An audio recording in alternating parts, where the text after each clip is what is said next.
Meta l-Grupp Parlamentari Nazzjonalista iddeċieda li jastjeni mill-vot ta' dħul tal-liġi tal-Unjoni Ċivili, il-Partit Nazzjonalista wera li għadu bla direzzjoni u li huwa mifrut.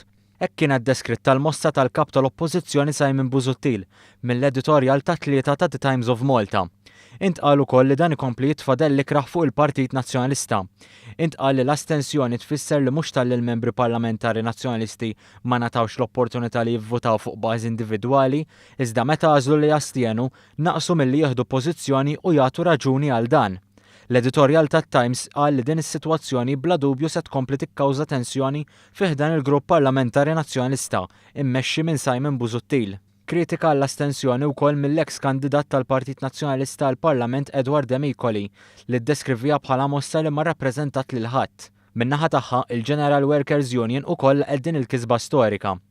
Intant il-Fera Ewropea tal-Assoċjazzjoni Internazzjonali tal-LGBTI laqat b'sodisfazzjon dan l-iżvilupp.